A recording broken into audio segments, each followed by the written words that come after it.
नेपाल की कैबिनेट ने एक अहम फैसले में नेपाल का नया राजनीतिक नक्शा जारी किया है। इस नक्शे में लिम्पियाधुरा कालापानी और लिपुलेख को नेपाल की सीमा का हिस्सा दिखाया गया है। नेपाल की कैबिनेट ने इसे अपना जायज दावा करार देते हुए कहा कि महाकाली यानी शारदा नदी का स्रोत दरअसल लिम्पियाधुरा ही है, जो फिलहाल भारत के उत्तराखंड का हिस्सा है। भारत इससे इनकार करता रहा है। नेपाल की कैबिनेट का फैसला भारत की ओर से लिपुलेख इलाके में सीमा सड़क के उद्घाटन के 10 दिनों बाद आया है। लिपुलेख से होकर ही तिब्बत चीन के मानसरोवर जाने का रास्ता है। इस सड़क के बनाए जाने के बाद नेपाल ने कड़े शब्दों में भारत के कदम का विरोध किया था। भारत के कदम का विरोध काठमांडू में नेपाल की संसद से लेकर काठमांडू की सड़कों तक दिखा। दरअसल 6 महीने पहले भारत ने अपना नया राजनीतिक नक्शा जारी किया था, जिसमें जम्मू और कश्मीर राज्य को 2 केंद्र शासित प्रदेशों जम्मू कश्मीर और लद्दाख के रूप में दिखाया गया था। इस नक्शे में लिम्पियाधुरा कालापानी और लिपुलेख को भारत का हिस्सा बताया गया था। नेपाल इन इलाकों पर लंबे समय से अपना दावा जताता रहा है। नेपाल के कृषि और सहकारिता मामलों के मंत्री घनश्याम भूसाल ने कांतिपुर टेलीविजन से कहा, ये नई शुरुआत है, लेकिन ये नई बात नहीं है। हम हमेशा से ये कहते आए हैं कि महाकाली नदी के पूरब का हिस्सा नेपाल का है। अब सरकार ने आधिकारिक तौर पर उसे नक्शे में भी शामिल कर लिया है। हालांकि घनश्याम भूसाल ने ये भी कहा है कि इस मसले पर आधिकारिक हल के लिए भारत के साथ कूटनीतिक बातचीत जारी रहेगी। माना जा रहा है कि दोनों देशों के बीच विदेश सचिव स्तर की बातचीत कोविड-19 संकट के खत्म होने के बाद हो सकती है। सोमवार को हुए नेपाली कैबिनेट के फैसले के बाद माना जा रहा है कि नेपाल की सरकार अपने अधिकारियों और स्थानीय निकायों को सरकारी दफ्तरों में इस नए नक्शे के इस्तेमाल के लिए कहेगी। इस नक्शे को शैक्षणिक संस्थानों में भी पढ़ाया जाएगा और दूसरे साझेदारों के साथ शेयर किया जाएगा। कालापानी और गुंजी के रास्ते लिपुलेख तक नई सड़क के उद्घाटन के भारत के एकतरफा फैसले के बाद नेपाल ने कालापानी और लिपुलेख क्षेत्रों पर अपने पुराने दावों को फिर दोहराया और काठमांडू में भारत के राजदूत और भारतीय विदेश मंत्रालय को नेपाल की चिंताओं से अवगत कराया था। इससे पहले नेपाल ने कहा था कि भारत ने जिस सड़क का निर्माण उसकी जमीन पर किया है, वो जमीन भारत को लीज पर तो दी जा सकती है, लेकिन उस पर दावा नहीं छोड़ा जा सकता। बुधवार को लिपुलेख विवाद पर नेपाल के प्रधानमंत्री केपी शर्मा ओली ने एक सर्वदलीय बैठक बुलाई थी, जिसमें पूर्व प्रधानमंत्रियों ने भी हिस्सा लिया था। लिपुलेख वो इलाका है जो चीन, नेपाल और भारत की सीमाओं से लगता है। लिपुलेख में कथित अतिक्रमण के मुद्दे को लेकर नेपाल में भारत विरोधी प्रदर्शनों का सिलसिला भी जारी है। नेपाल के प्रधानमंत्री केपी शर्मा ओली की सरकार ने इस सिलसिले में भारत के समक्ष लिपुलेख इलाके पर नेपाल के दावे को दोहराते हुए कड़े शब्दों में कूटनीतिक विरोध दर्ज कराया है। उत्तराखंड के धारचूला के पूरब में महाकाली नदी के किनारे नेपाल का दारचूला जिला पड़ता है। महाकाली नदी नेपाल भारत की सीमा के तौर पर भी काम करती है। नेपाल सरकार का कहना है कि भारत ने उसके लिपुलेख इलाके में 22 किलोमीटर लंबी सड़क का निर्माण किया है। नेपाल ने पहले भी साल 2019 के नवंबर में भारत के समक्ष अपना विरोध जताया था। साल 2015 में जब चीन और भारत के बीच व्यापार और वाणिज्य को बढ़ावा देने के लिए समझौता हुआ था, तब भी नेपाल ने दोनों देशों के समक्ष आधिकारिक रूप से अपना विरोध दर्ज कराया था। भारत चीन के बीच हुए समझौते को लेकर नेपाल ने पहले भी साल 2019 के नवंबर में भारत के समक्ष अपना विरोध जताया था। साल 2015 में जब चीन और भारत के बीच व्यापार और वाणिज्य को बढ़ावा देने के लिए समझौता हुआ था, तब भी नेपाल ने दोनों देशों के समक्ष आधिकारिक रूप से अपना विरोध दर्ज कराया था। नेपाल का कहना है कि इस समझौते के लिए ना तो भारत ने और ना ही चीन ने उसे भरोसे में लिया, जबकि प्रस्तावित सड़क उसके इलाके से होकर गुजरने वाली थी। इस सप्ताह जब काठमांडू में भारत विरोधी प्रदर्शन अपने चरम पर थे, तो नेपाल ने बुधवार को एक और बड़ा फैसला किया। उसने पहली बार महाकाली नदी से लगे सीमावर्ती इलाके में आर्म्ड पुलिस फोर्स एपीएफ की एक टीम भेजी है। कालापानी से लगे छांगरू गांव में एपीएफ ने एक सीमा चौकी स्थापित की है। एपीएफ का ढांचा भारत के सशस्त्र सीमा बल और भारत तिब्बत सीमा पुलिस की तरह ही है। साल 1816 में हुई सुगौली की संधि पर दस्तखत के 204 साल बाद नेपाल ने आखिरकार 3 देशों की सीमा से लगने वाले अपने इस इलाके की सुरक्षा के लिए कदम उठाया है। 2 साल तक चले ब्रिटेन नेपाल युद्ध के बाद सुगौली की संधि हुई थी, जिसके तहत महाकाली नदी के पश्चिमी इलाके की जीती हुई जमीन पर नेपाल को अपना कब्जा छोड़ना पड़ा था। कालापानी विवाद के बाद इस सप्ताह लिपुलेख को लेकर काठमांडू में हुए विरोध प्रदर्शन और भारत नेपाल के कूटनीतिक घमासान से एक बार फिर दोनों देशों के संबंधों में खटास आ गई है। हालांकि विवाद के कुछ एक मुद्दों को छोड़ दें तो दोनों देशों के संबंध हाल के समय में तकरीबन मधुर ही रहे हैं। इसी महीने प्रधानमंत्री नरेंद्र मोदी और केपी शर्मा ओली ने कोविड-19 की महामारी के खिलाफ एकजुट रहने की प्रतिबद्धता जताई थी, लेकिन लिपुलेख में भारत के सड़क बनाने की घटना ने कई नेपालियों को नाराज कर दिया है। यहां तक कि प्रधानमंत्री केपी शर्मा ओली को ये स्पष्ट करना पड़ा कि नेपाल अपनी जमीन का 1 इंच भी नहीं छोड़ेगा। ऐसे में सवाल उठता है कि अचानक पैदा हुए लिपुलेख विवाद के कारण क्या भारत नेपाल मैत्री खत्म हो जाएगी? महाकाली नदी के उद्गम वाला ये पहाड़ी इलाका नेपाल के लिए इतना महत्वपूर्ण क्यों है? और ये सवाल भी उतना ही मायने रखता है कि लिपुलेख भारत के लिए भी रणनीतिक दृष्टि से इतना अहम क्यों है? नेपाल भारत संबंधों पर कई भारतीय विश्लेषकों का कहना है कि सभ्यता, संस्कृति, इतिहास और भूगोल की दृष्टि से कोई भी 2 देश इतनी नजदीकी नहीं रखते हैं जितने कि भारत और नेपाल हैं। लेकिन 1800 किलोमीटर लंबी सीमा पर दोनों देशों के दरमियान कभी न खत्म होने वाले कई सीमा विवाद भी हैं। दोनों देशों की सरहद ज्यादातर खुली हुई और आड़ी तिरछी भी है। हालांकि अब सीमा पर चौकसी के लिए सुरक्षा बलों की तैनाती बढ़ी है। मुश्किल इस बात को लेकर ज्यादा है कि दोनों देशों की सीमाओं का निर्धारण पूरी तरह से नहीं हो पाया है। महाकाली यानी शारदा और गंडक यानी नारायणी जैसी नदियां दोनों इलाकों में सीमांकन तय करती हैं। वहां मॉनसून के दिनों में आने वाली बाढ़ से तस्वीर बदल जाती है। नदियों का रुख भी साल दर साल बदलता रहता है। कई जगहों पर तो सीमा तय करने वाले पुराने खंभे अभी भी खड़े हैं, लेकिन स्थानीय लोग भी उनकी कद्र नहीं करते। सामान्य परिस्थितियों में लोगों का एक देश से दूसरे देश आना जाना लगा रहता है। भारत और नेपाल के सर्वे अधिकारी और टेक्नीशियंस सालों की साझा कोशिश के बावजूद अभी तक कोई ऐसा नक्शा नहीं बना पाए हैं जिस पर दोनों देश सहमत हों। नेपाल के सर्वे विभाग के पूर्व महानिदेशक बुद्धिनारायण श्रेष्ठ की रिपोर्ट के मुताबिक साल 1850 और 1856 में भारत और नेपाली अधिकारियों ने मिलकर एक नक्शा तैयार किया था। बुद्धिनारायण श्रेष्ठ के मुताबिक महाकाली नदी लिम्पियाधुरा कालापानी से उत्तर पश्चिम में 16 किलोमीटर दूर से निकलती है और सुगौली की संधि में इस नदी को दोनों देशों की सरहद करार दिया गया था। इसलिए इससे साबित होता है कि कालापानी नेपाल का हिस्सा है। लेकिन भारत इन नक्शों को सबूत के तौर पर स्वीकार करने से इनकार करता है। भारतीय पक्ष का कहना है कि इसकी जगह 1875 के नक्शे पर विचार किया जाना चाहिए, जिसमें महाकाली नदी का उद्गम कालापानी के पूर्व में दिखलाया गया था।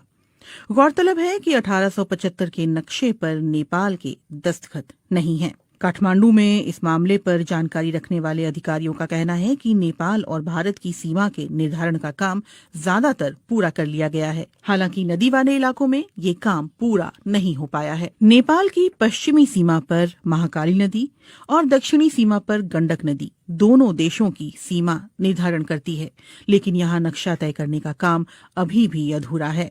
दोनों देशों के सर्वे अधिकारी और टेक्नीशियंस महाकाली और गंडक नदी पर सीमांकन के बिंदुओं के निर्धारण पर सहमत नहीं हो पा रहे हैं, क्योंकि नदियों के बहाव की दिशा बदलती रहती है। इन नदियों का रुख बीते दशकों में लगातार बदलता रहा है। लिपुलेख का विवाद ऐसे ही इलाके से जुड़ा हुआ है। नेपाल का कहना रहा है कि लिपुलेख पर्वत महाकाली नदी के पूर्व में स्थित है, जिसकी वजह से कुदरती तौर पर ये इलाका नेपाल का हिस्सा बन जाता है, और ये बात सुगौली की संधि में भी साफ तौर पर कही गई है।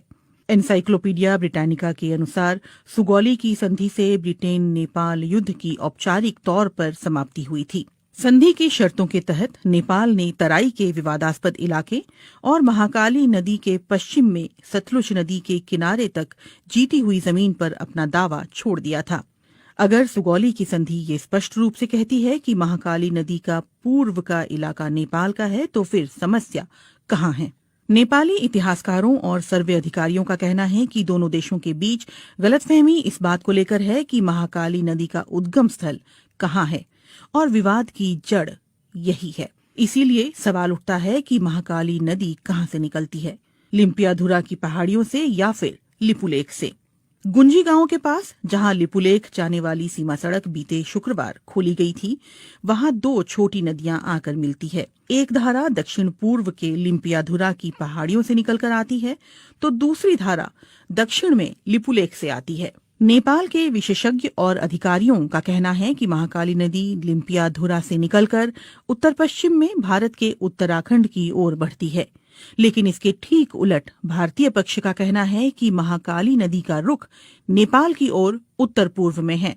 उनका कहना है कि लिपुलेख से निकलने वाली जलधारा ही दरअसल महाकाली नदी का स्रोत है और इसी से दोनों पड़ोसी देशों की सीमाओं का निर्धारण होता है। 8 मई को लिपुलेख के लिए सड़क मार्ग खोले जाने के बाद आई नेपाल की कड़ी प्रतिक्रिया पर भारत ने इस फैसले का बचाव करते हुए कहा कि किसी भी नेपाली क्षेत्र का अतिक्रमण नहीं किया गया है और ये सीमा सड़क कैलाश मानसरोवर की पारंपरिक धार्मिक यात्रा के रूट पर ही बनाई गई है। लेकिन नेपाली इतिहासकारों, अधिकारियों और जहां से भारत ने 8 मई को लिपुलेख जाने वाली सड़क का रास्ता खोला है, यानी गुंजी गांव के लोगों का ये कहना है कि नेपाली पक्ष के पास इस बात को लेकर पर्याप्त सबूत हैं कि सुगौली की संधि के अनुसार लिपुलेख और उस इलाके के कई गांव नेपाली क्षेत्र में आते हैं। विवाद दूसरे इलाकों को लेकर भी है। नेपाल की सरकार लगातार इस बात पर जोर देती रही है कि लिपुलेख और गुंजी गांव के अलावा भारत ने महाकाली नदी के उत्तर में उससे लगे कई इलाकों पर भी अपना कब्जा कर रखा है, जिसमें कालापानी भी शामिल है। कालापानी में भारत चीन युद्ध के दौरान 1950 में आईटीबीपी ने अपनी चौकी स्थापित की थी। इसके अलावा सुदूर पश्चिम में स्थित लिम्पियाधुरा को लेकर भी दोनों देशों के बीच विवाद है। वहीं नेपाल की राष्ट्रीय राजनीति में 3 दशक से भी ज्यादा समय से महाकाली कालापानी का मुद्दा उठता रहा है। नेपाल के सर्वे विभाग के अधिकारियों का कहना है कि लिपुलेख और कालापानी हिमालय क्षेत्र के सुदूर इलाके हैं जहां पहुंचना बहुत मुश्किल है और वहां कोई इंसानी आबादी नहीं रहती। यही वजह है कि नेपाल ने वहां सीमा सुरक्षा चौकी स्थापित नहीं की। अधिकारी ये भी कहते हैं कि सुगौली की संधि के अलावा नेपाल के पास और भी सबूत हैं, जिनमें संधि पर दस्तखत से पहले ब्रितानी अधिकारियों को लिखी चिट्ठी और उस दौर के दस्तावेज शामिल हैं। नेपाल कालापानी और गुंजी के स्थानीय लोगों की मालगुजारी रसीद और नेपाली मतदाता होने का पहचान पत्र भी सबूत के तौर पर दिखा रहा है। इसके अलावा साल 1908 में मानसरोवर की यात्रा करने वाले भारतीय संत योगी भगवान श्रीहंस और 30 और 40 के दशक में वहां जाने वाले स्वामी प्रणवानंद ने भी अपने यात्रा संस्मरणों में लिपुलेख के दक्षिण में छांगरू गांव में नेपाली सुरक्षा कर्मियों की मौजूदगी के बारे में विस्तार से लिखा है। कई नेपाली अधिकारियों और पत्रकारों ने बीते दशकों में कालापानी की यात्रा के बाद वहां के स्थानीय लोगों के पास मौजूद उनके नेपाली दस्तावेज इकट्ठा किए हैं। इनमें लिपुलेख से लगे गुंजी गांव और कालापानी के आसपास के गांव भी शामिल हैं।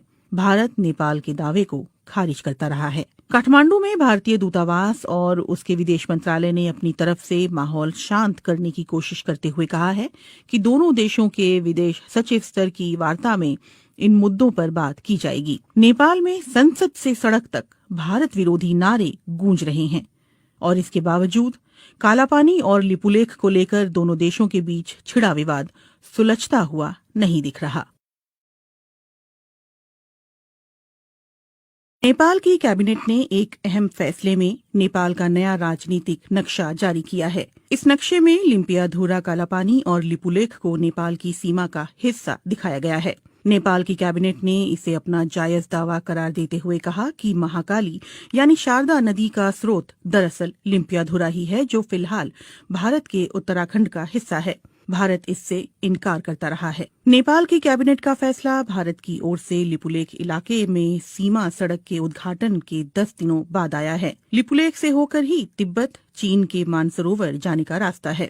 इस सड़क के बनाए जाने के बाद नेपाल ने कड़े शब्दों में भारत के कदम का विरोध किया था। भारत के कदम का विरोध काठमांडू में नेपाल की संसद से लेकर काठमांडू की सड़कों तक दिखा। दरअसल 6 महीने पहले भारत ने अपना नया राजनीतिक नक्शा जारी किया था, जिसमें जम्मू और कश्मीर राज्य को 2 केंद्र शासित प्रदेशों जम्मू कश्मीर और लद्दाख के रूप में दिखाया गया था। इस नक्शे में लिम्पियाधुरा कालापानी और लिपुलेख को भारत का हिस्सा बताया गया था। नेपाल इन इलाकों पर लंबे समय से अपना दावा जताता रहा है। नेपाल के कृषि और सहकारिता मामलों के मंत्री घनश्याम भूसाल ने कांतिपुर टेलीविजन से कहा, ये नई शुरुआत है, लेकिन ये नई बात नहीं है। हम हमेशा से ये कहते आए हैं कि महाकाली नदी के पूरब का हिस्सा नेपाल का है। अब सरकार ने आधिकारिक तौर पर उसे नक्शे में भी शामिल कर लिया है। हालांकि घनश्याम भूसाल ने ये भी कहा है कि इस मसले पर आधिकारिक हल के लिए भारत के साथ कूटनीतिक बातचीत जारी रहेगी। माना जा रहा है कि दोनों देशों के बीच विदेश सचिव स्तर की बातचीत कोविड-19 संकट के खत्म होने के बाद हो सकती है। सोमवार को हुए नेपाली कैबिनेट के फैसले के बाद माना जा रहा है कि नेपाल की सरकार अपने अधिकारियों और स्थानीय निकायों को सरकारी दफ्तरों में इस नए नक्शे के इस्तेमाल के लिए कहेगी। इस नक्शे को शैक्षणिक संस्थानों में भी पढ़ाया जाएगा और दूसरे साझेदारों के साथ शेयर किया जाएगा। कालापानी और गुंजी के रास्ते लिपुलेख तक नई सड़क के उद्घाटन के भारत के एक तरफा फैसले के बाद नेपाल ने कालापानी और लिपुलेख क्षेत्रों पर अपने पुराने दावों को फिर दोहराया और काठमांडू में भारत के राजदूत और भारतीय विदेश मंत्रालय को नेपाल की चिंताओं से अवगत कराया था। इससे पहले नेपाल ने कहा था कि भारत ने जिस सड़क का निर्माण उसकी जमीन पर किया है, वो जमीन भारत को लीज पर तो दी जा सकती है, लेकिन उस पर दावा नहीं छोड़ा जा सकता। बुधवार को लिपुलेख विवाद पर नेपाल के प्रधानमंत्री केपी शर्मा ओली ने एक सर्वदलीय बैठक बुलाई थी, जिसमें पूर्व प्रधानमंत्रियों ने भी हिस्सा लिया था।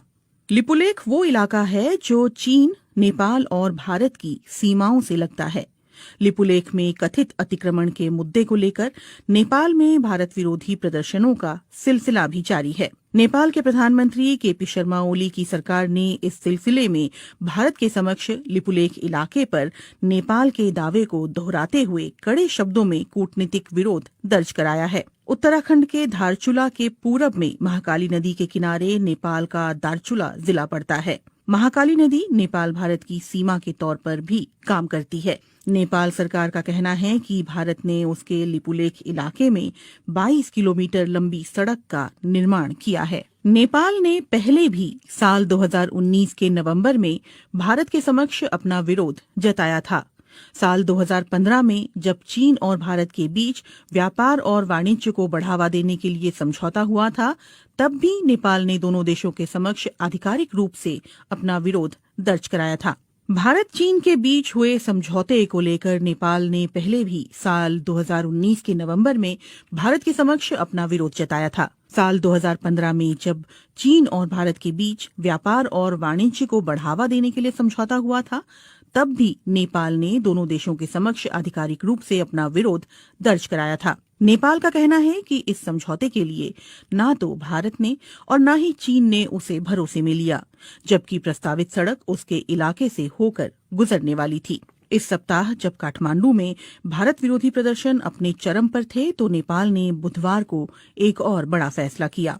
उसने पहली बार महाकाली नदी से लगे सीमावर्ती इलाके में आर्म्ड पुलिस फोर्स एपीएफ की एक टीम भेजी है। कालापानी से लगे छांगरू गांव में एपीएफ ने एक सीमा चौकी स्थापित की है। एपीएफ का ढांचा भारत के सशस्त्र सीमा बल और भारत तिब्बत सीमा पुलिस की तरह ही है।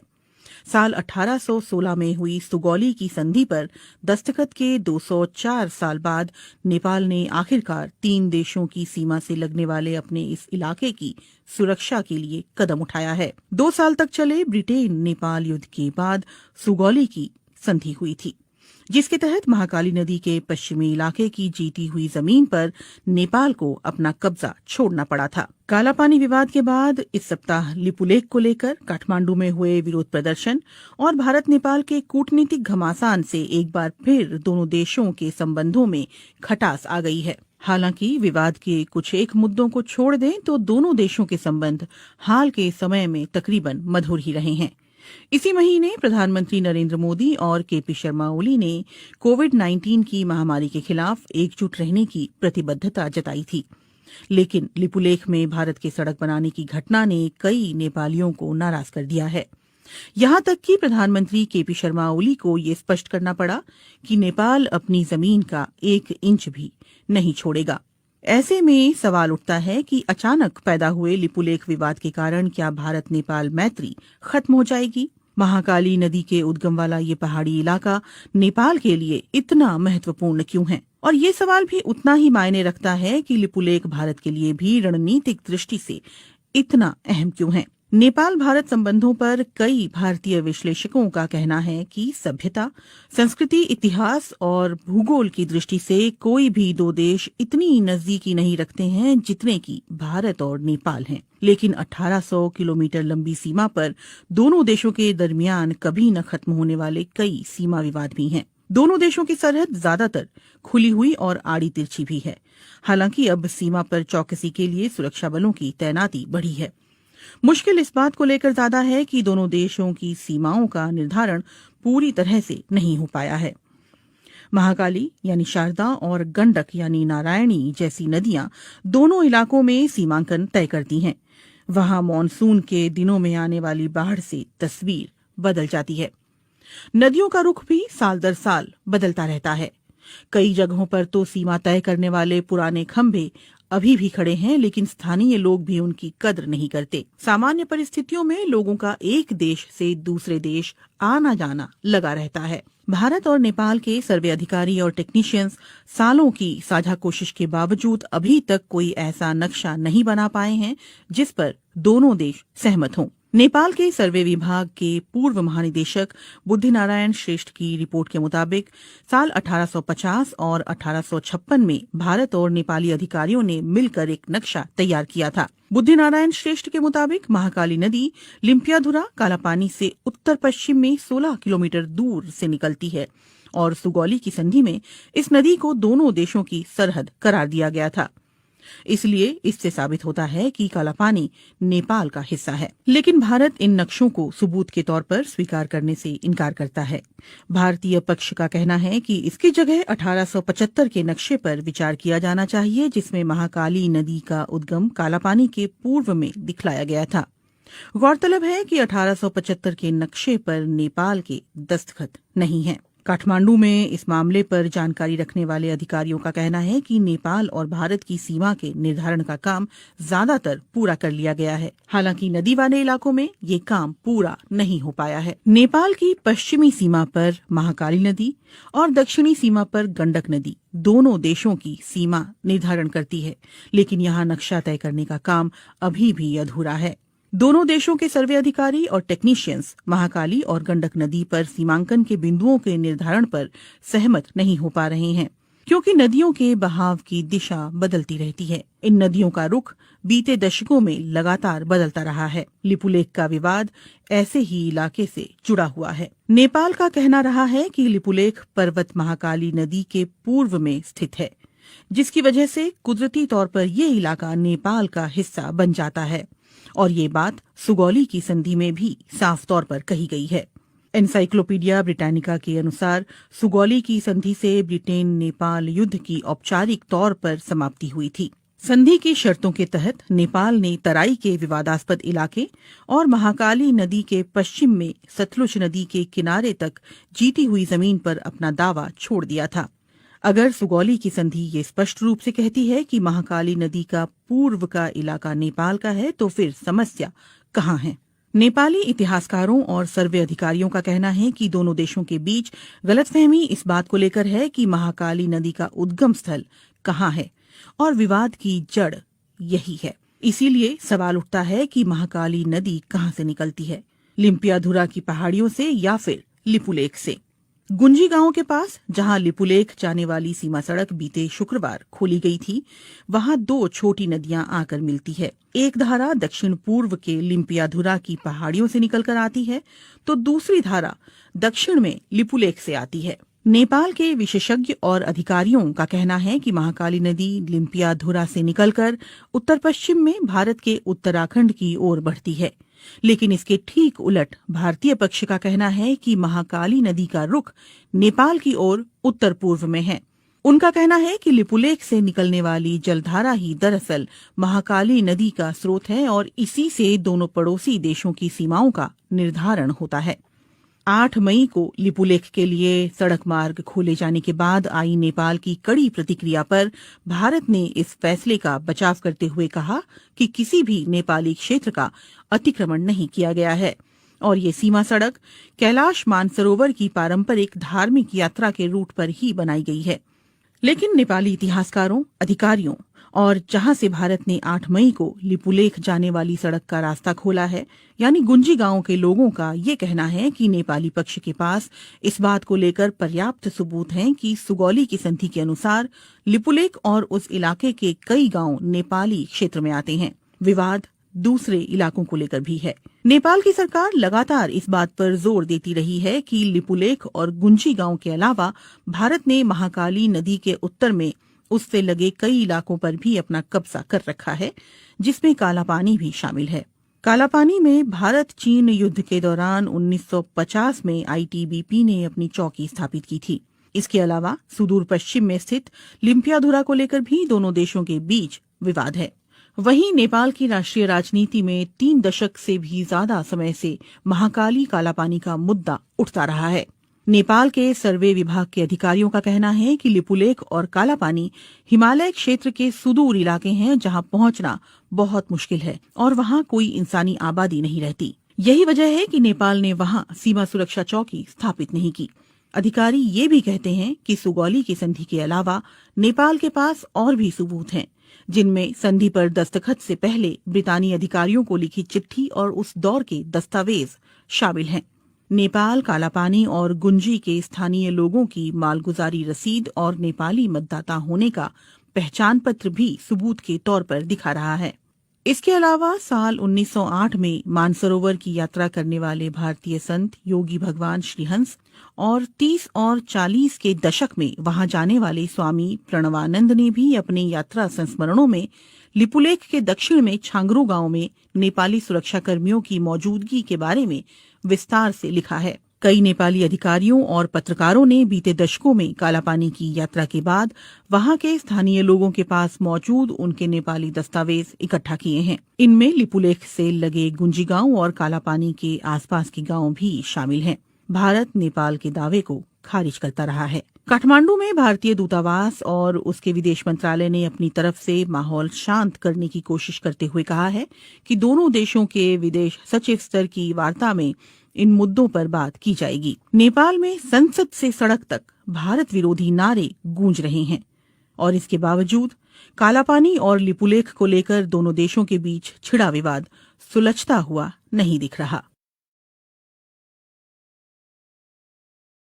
नेपाल की कैबिनेट ने एक अहम फैसले में नेपाल का नया राजनीतिक नक्शा जारी किया है। इस नक्शे में लिम्पियाधुरा कालापानी और लिपुलेख को नेपाल की सीमा का हिस्सा दिखाया गया है। नेपाल की कैबिनेट ने इसे अपना जायज दावा करार देते हुए कहा कि महाकाली यानी शारदा नदी का स्रोत दरअसल लिम्पियाधुरा ही है, जो फिलहाल भारत के उत्तराखंड का हिस्सा है। भारत इससे इनकार करता रहा है। नेपाल की कैबिनेट का फैसला भारत की ओर से लिपुलेख इलाके में सीमा सड़क के उद्घाटन के 10 दिनों बाद आया है। लिपुलेख से होकर ही तिब्बत, चीन के मानसरोवर जाने का रास्ता है। इस सड़क के बनाए जाने के बाद नेपाल ने कड़े शब्दों में भारत के कदम का विरोध किया था। भारत के कदम का विरोध काठमांडू में नेपाल की संसद से लेकर काठमांडू की सड़कों तक दिखा। दरअसल 6 महीने पहले भारत ने अपना नया राजनीतिक नक्शा जारी किया था, जिसमें जम्मू और कश्मीर राज्य को 2 केंद्र शासित प्रदेशों जम्मू कश्मीर और लद्दाख के रूप में दिखाया गया था। इस नक्शे में लिम्पियाधुरा कालापानी और लिपुलेख को भारत का हिस्सा बताया गया था।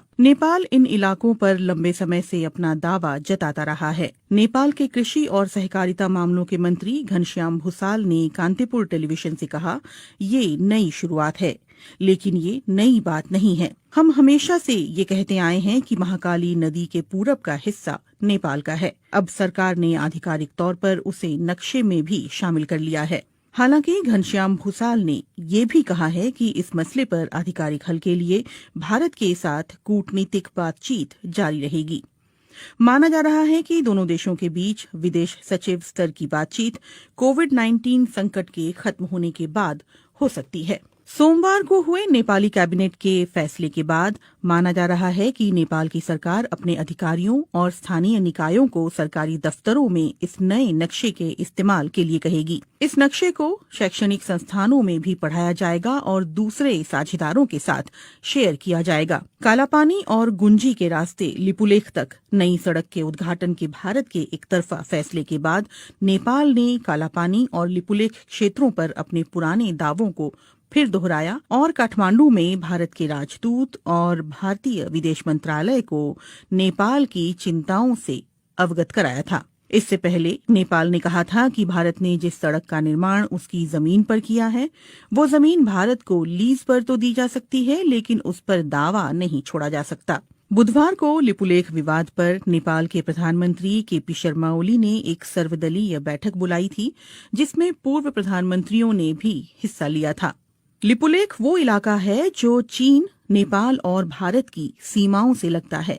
लिपुलेख में कथित अतिक्रमण के मुद्दे को लेकर नेपाल में भारत विरोधी प्रदर्शनों का सिलसिला भी जारी है। नेपाल के प्रधानमंत्री केपी शर्मा ओली की सरकार ने इस सिलसिले में भारत के समक्ष लिपुलेख इलाके पर नेपाल के दावे को दोहराते हुए कड़े शब्दों में कूटनीतिक विरोध दर्ज कराया है। उत्तराखंड के धारचूला के पूरब में महाकाली नदी के किनारे नेपाल का दारचूला जिला पड़ता है। महाकाली नदी नेपाल भारत की सीमा के तौर पर भी काम करती है। नेपाल सरकार का कहना है कि भारत ने उसके लिपुलेख इलाके में 22 किलोमीटर लंबी सड़क का निर्माण किया है। नेपाल ने पहले भी साल 2019 के नवंबर में भारत के समक्ष अपना विरोध जताया था।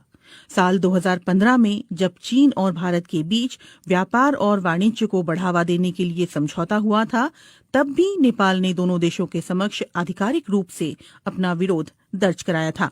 भारत चीन के बीच हुए समझौते को लेकर नेपाल ने पहले भी साल 2019 के नवंबर में भारत के समक्ष अपना विरोध जताया था। साल 2015 में जब चीन और भारत के बीच व्यापार और वाणिज्य को बढ़ावा देने के लिए समझौता हुआ था, तब भी नेपाल ने दोनों देशों के समक्ष आधिकारिक रूप से अपना विरोध दर्ज कराया था। नेपाल का कहना है कि इस समझौते के लिए ना तो भारत ने और ना ही चीन ने उसे भरोसे में लिया, जबकि प्रस्तावित सड़क उसके इलाके से होकर गुजरने वाली थी।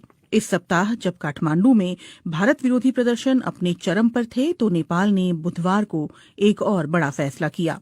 उसने पहली बार महाकाली नदी से लगे सीमावर्ती इलाके में आर्म्ड पुलिस फोर्स एपीएफ की एक टीम भेजी है। कालापानी से लगे छांगरू गांव में एपीएफ ने एक सीमा चौकी स्थापित की है। एपीएफ का ढांचा भारत के सशस्त्र सीमा बल और भारत तिब्बत सीमा पुलिस की तरह ही है। साल 1816 में हुई सुगौली की संधि पर दस्तखत के 204 साल बाद नेपाल ने आखिरकार 3 देशों की सीमा से लगने वाले अपने इस इलाके की सुरक्षा के लिए कदम उठाया है। 2 साल तक चले ब्रिटेन नेपाल युद्ध के बाद सुगौली की संधि हुई थी, जिसके तहत महाकाली नदी के पश्चिमी इलाके की जीती हुई जमीन पर नेपाल को अपना कब्जा छोड़ना पड़ा था। कालापानी विवाद के बाद इस सप्ताह लिपुलेख को लेकर काठमांडू में हुए विरोध प्रदर्शन और भारत नेपाल के कूटनीतिक घमासान से एक बार फिर दोनों देशों के संबंधों में खटास आ गई है। हालांकि विवाद के कुछ एक मुद्दों को छोड़ दें तो दोनों देशों के संबंध हाल के समय में तकरीबन मधुर ही रहे हैं।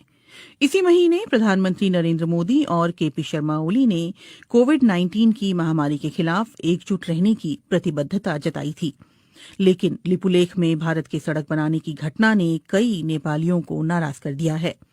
यहां तक कि प्रधानमंत्री केपी शर्मा ओली को ये स्पष्ट करना पड़ा कि नेपाल अपनी जमीन का 1 इंच भी नहीं छोड़ेगा। ऐसे में सवाल उठता है कि अचानक पैदा हुए लिपुलेख विवाद के कारण क्या भारत नेपाल मैत्री खत्म हो जाएगी? महाकाली नदी के उद्गम वाला ये पहाड़ी इलाका नेपाल के लिए इतना महत्वपूर्ण क्यों है? और ये सवाल भी उतना ही मायने रखता है कि लिपुलेख भारत के लिए भी रणनीतिक दृष्टि से इतना अहम क्यों है? नेपाल भारत संबंधों पर कई भारतीय विश्लेषकों का कहना है कि सभ्यता, संस्कृति, इतिहास और भूगोल की दृष्टि से कोई भी 2 देश इतनी नजदीकी नहीं रखते हैं जितने कि भारत और नेपाल हैं। लेकिन 1800 किलोमीटर लंबी सीमा पर दोनों देशों के दरमियान कभी न खत्म होने वाले कई सीमा विवाद भी हैं। दोनों देशों की सरहद ज्यादातर खुली हुई और आड़ी तिरछी भी है। हालांकि अब सीमा पर चौकसी के लिए सुरक्षा बलों की तैनाती बढ़ी है। मुश्किल इस बात को लेकर ज्यादा है कि दोनों देशों की सीमाओं का निर्धारण पूरी तरह से नहीं हो पाया है। महाकाली यानी शारदा और गंडक यानी नारायणी जैसी नदियां दोनों इलाकों में सीमांकन तय करती हैं। वहां मॉनसून के दिनों में आने वाली बाढ़ से तस्वीर बदल जाती है। नदियों का रुख भी साल दर साल बदलता रहता है। कई जगहों पर तो सीमा तय करने वाले पुराने खंभे अभी भी खड़े हैं, लेकिन स्थानीय लोग भी उनकी कद्र नहीं करते। सामान्य परिस्थितियों में लोगों का एक देश से दूसरे देश आना जाना लगा रहता है। भारत और नेपाल के सर्वे अधिकारी और टेक्नीशियंस सालों की साझा कोशिश के बावजूद अभी तक कोई ऐसा नक्शा नहीं बना पाए हैं जिस पर दोनों देश सहमत हों। नेपाल के सर्वे विभाग के पूर्व महानिदेशक बुद्धिनारायण श्रेष्ठ की रिपोर्ट के मुताबिक साल 1850 और 1856 में भारत और नेपाली अधिकारियों ने मिलकर एक नक्शा तैयार किया था। बुद्धिनारायण श्रेष्ठ के मुताबिक महाकाली नदी लिम्पियाधुरा कालापानी से उत्तर पश्चिम में 16 किलोमीटर दूर से निकलती है और सुगौली की संधि में इस नदी को दोनों देशों की सरहद करार दिया गया था। इसलिए इससे साबित होता है कि कालापानी नेपाल का हिस्सा है। लेकिन भारत इन नक्शों को सबूत के तौर पर स्वीकार करने से इनकार करता है। भारतीय पक्ष का कहना है कि इसकी जगह 1875 के नक्शे पर विचार किया जाना चाहिए, जिसमें महाकाली नदी का उद्गम कालापानी के पूर्व में दिखलाया गया था।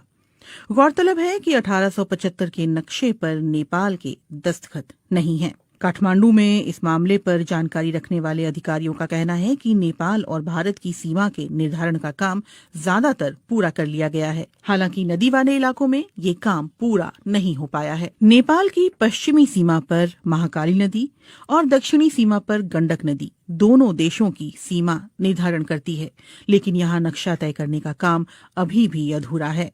दोनों देशों के सर्वे अधिकारी और टेक्नीशियंस महाकाली और गंडक नदी पर सीमांकन के बिंदुओं के निर्धारण पर सहमत नहीं हो पा रहे हैं, क्योंकि नदियों के बहाव की दिशा बदलती रहती है। इन नदियों का रुख बीते दशकों में लगातार बदलता रहा है। लिपुलेख का विवाद ऐसे ही इलाके से जुड़ा हुआ है। नेपाल का कहना रहा है कि लिपुलेख पर्वत महाकाली नदी के पूर्व में स्थित है, जिसकी वजह से कुदरती तौर पर ये इलाका नेपाल का हिस्सा बन जाता है, और ये बात सुगौली की संधि में भी साफ तौर पर कही गई है। एनसाइक्लोपीडिया ब्रिटानिका के अनुसार सुगौली की संधि से ब्रिटेन नेपाल युद्ध की औपचारिक तौर पर समाप्ति हुई थी। संधि की शर्तों के तहत नेपाल ने तराई के विवादास्पद इलाके और महाकाली नदी के पश्चिम में सतलुज नदी के किनारे तक जीती हुई जमीन पर अपना दावा छोड़ दिया था। अगर सुगौली की संधि ये स्पष्ट रूप से कहती है कि महाकाली नदी का पूर्व का इलाका नेपाल का है, तो फिर समस्या कहाँ है? नेपाली इतिहासकारों और सर्वे अधिकारियों का कहना है कि दोनों देशों के बीच गलतफहमी इस बात को लेकर है कि महाकाली नदी का उद्गम स्थल कहाँ है, और विवाद की जड़ यही है। इसीलिए सवाल उठता है कि महाकाली नदी कहाँ से निकलती है, लिम्पियाधुरा की पहाड़ियों से या फिर लिपुलेख से? गुंजी गांव के पास जहां लिपुलेख जाने वाली सीमा सड़क बीते शुक्रवार खोली गई थी, वहां दो छोटी नदियां आकर मिलती है। एक धारा दक्षिण पूर्व के लिम्पियाधुरा की पहाड़ियों से निकलकर आती है, तो दूसरी धारा दक्षिण में लिपुलेख से आती है। नेपाल के विशेषज्ञ और अधिकारियों का कहना है कि महाकाली नदी लिम्पियाधुरा से निकलकर उत्तर पश्चिम में भारत के उत्तराखंड की ओर बढ़ती है, लेकिन इसके ठीक उलट भारतीय पक्ष का कहना है कि महाकाली नदी का रुख नेपाल की ओर उत्तर पूर्व में है। उनका कहना है कि लिपुलेख से निकलने वाली जलधारा ही दरअसल महाकाली नदी का स्रोत है और इसी से दोनों पड़ोसी देशों की सीमाओं का निर्धारण होता है।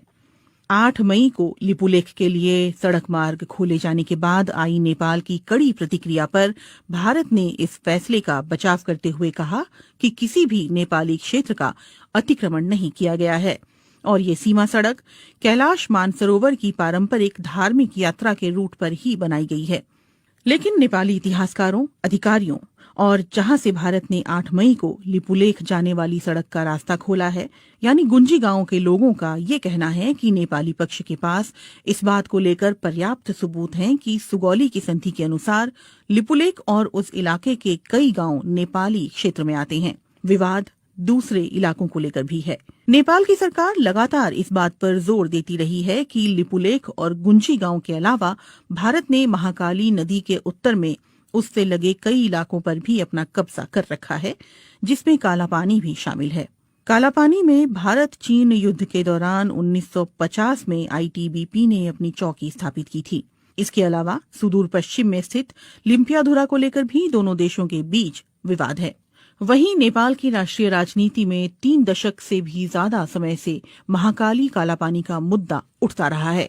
नेपाल के सर्वे विभाग के अधिकारियों का कहना है कि लिपुलेख और कालापानी हिमालय क्षेत्र के सुदूर इलाके हैं, जहां पहुंचना बहुत मुश्किल है और वहां कोई इंसानी आबादी नहीं रहती। यही वजह है कि नेपाल ने वहां सीमा सुरक्षा चौकी स्थापित नहीं की। अधिकारी ये भी कहते हैं कि सुगौली की संधि के अलावा नेपाल के पास और भी सबूत हैं, जिनमें संधि पर दस्तखत से पहले ब्रितानी अधिकारियों को लिखी चिट्ठी और उस दौर के दस्तावेज शामिल हैं।